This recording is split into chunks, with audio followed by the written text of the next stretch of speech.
Hello? Yes? Yeah. So this game does in fact let you use a normal monster utopia. I'm sure that is an accursed image that makes most of you want to gouge their eyes out. Konami just released its closed beta test for the latest game they have created, Duel, which is a 4-way free-for-all Yu-Gi-Oh game with monsters that grew legs and can now walk around the board. Sounds confusing? Well, don't worry, I streamed this beta test yesterday, and literally nobody in the chat knew what was going on, so you're definitely not alone. Which is why I decided to make this video, to give everyone a general guide as to how to play the game and how everything works. Now just a couple of things before we get into the guide. Firstly, and most importantly, this is a beta test and it only came out yesterday. So even though this sounds kind of dumb considering this is meant to be a guide video, I'm also very new to the game. So if I get something wrong or forget about something, I apologise, and for anyone who has played this game and notices the mistake, or just has something they want to add for extra advice, feel free to leave it in the comments down below. Secondly, if you do find this guide useful or want to see more content from me, especially if you want to see more cross-duel content from me, as I don't really know how many of you want to see that kind of content, make sure to leave a like on this video and consider subscribing to the channel whilst you're down there. I'm literally less than 900 subs away from reaching 50,000, so I'd really appreciate any sub I can get. Also, I'll be streaming this game either later today or tomorrow, and probably again later this week, so if you don't want to miss out on that and seeing more gameplay live, there's another reason to drop a sub. Alright, let's get into the guide. So in Duel you have two phases to worry about, the main phase and the battle phase. During the main phase, everybody gets to choose where they play their monsters and where to set their traps. There is no individual turns in this game, everybody goes at the same time.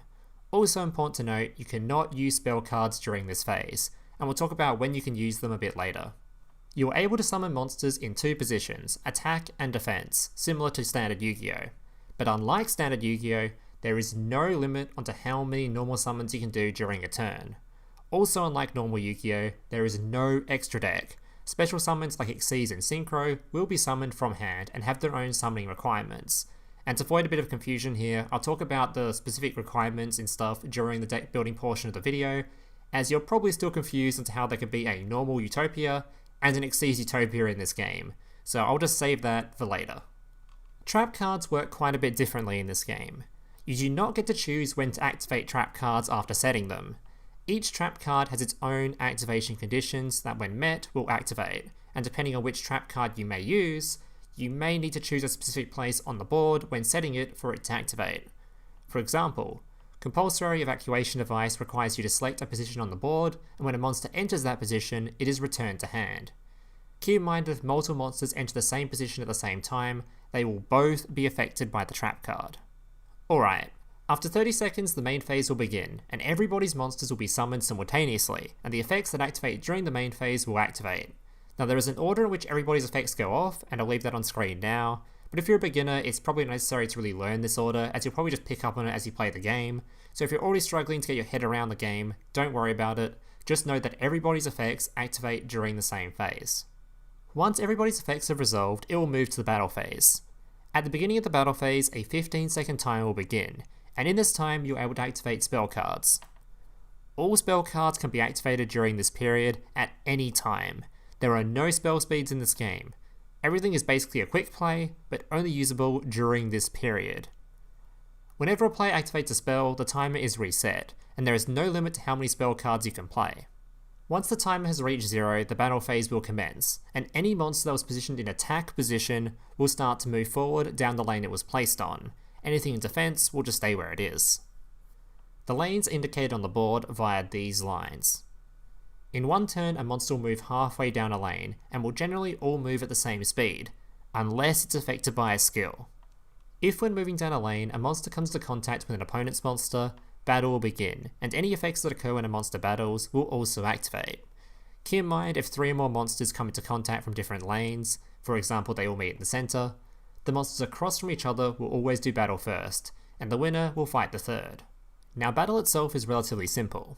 If your monster is in attack, it will use its attack stat in battle. If it's in defense, it will use its defense stat, and whichever monster has the highest stat wins the battle, with the loser being destroyed.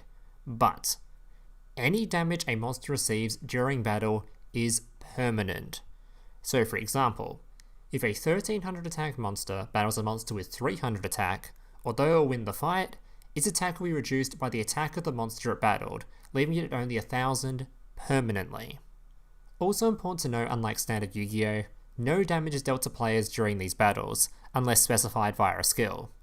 So you can safely use low-level attack monsters to wither down your opponent's attack of big monsters without taking damage to your life points.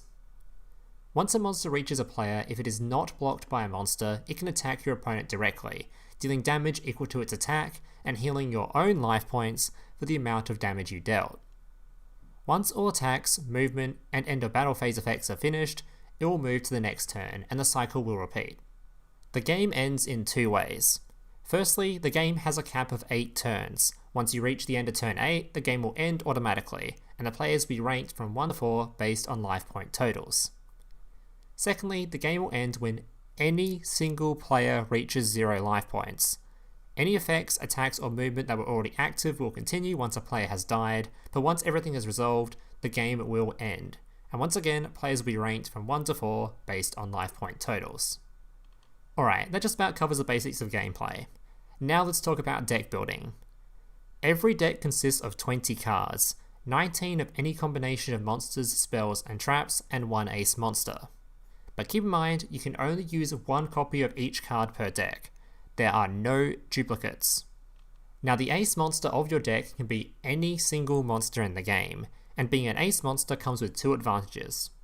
Firstly, an ace monster will always start in your opening hand, no matter which monster you choose. Secondly, ace monsters will have access to master skills, which are skills only Ultra Rare monsters can have. Now I hear you asking, what the fuck are skills?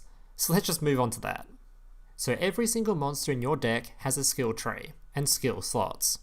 In each of these slots, you can equip one of the skills you have unlocked from your skill tree. Basically, treat these skills just like you would treat monster effects in Yu-Gi-Oh! You're basically customizing cards with skills you can unlock with crafting material. In 4-player mode, each monster can only have 1 skill, except for the ace monster, which can have 3.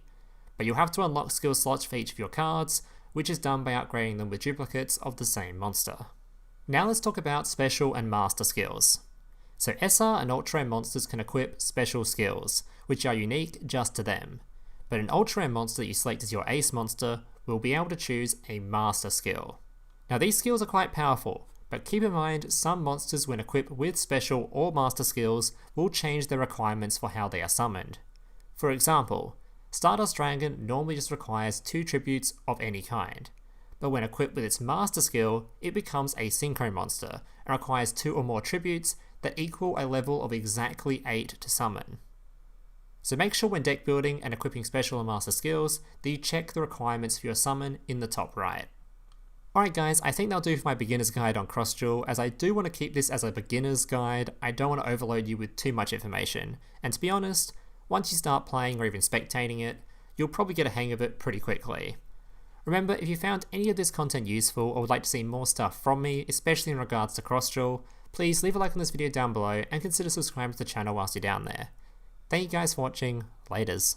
Hey, big brother, can I watch SpongeBob? Shut up, Mokuba. I'm busy flagging YouTube videos to compensate for the fact that I have an extremely small penis. Oh.